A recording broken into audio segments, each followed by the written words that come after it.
অর্জুন আমাদের পরিবারের সাথে সমস্ত ডিল ক্যান্সেল করে দিয়েছে। না অর্জুন, তুমি এমন করতে পারো না বেটা।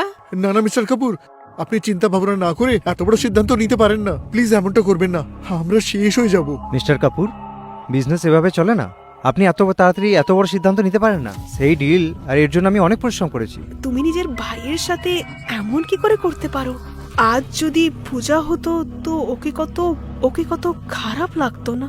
একদম, পূজার জন্য ওর পরিবারে সবকিছু ছিল। বাহ বাহ, আপনাদের অ্যাক্টিং স্কিলের আমি ফ্যান হয়ে গেছি। যেই পূজার নাম নিয়ে নানা রকমের অপবাদ দিচ্ছিলেন, আর এখন তার নামেরই দোহাই দিচ্ছেন। বাহ। আমার মম ড্যাডের সঙ্গে আপনারা অনেক আগে সম্পর্ক ছিন্ন করেছেন। আমার এই ড্যাডই একমাত্র যে সম্পর্কটা টিকে রেখেছিলেন। কিন্তু আজ থেকে সে সম্পর্ক তখনই ভেঙে গেছিল যখন তুমি আমার মায়ের এবং তার ফটোর অসম্মান করেছো। মিস্টার কাপুর, আপনি ছোট ছোট কথাগুলো বড় বানিয়েন না। এই ব্যাপারটাকে বিজনেসের সাথে জড়িয়েন না।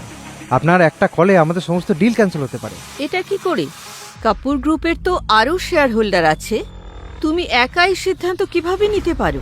একদম ঠিক বলেছো, কিন্তু আমি তো কাপুরস গ্রুপের ফাউন্ডার, তাই যেটা আমি চাইবো সেইটাই হবে। না না, এমনটা হতে পারে না।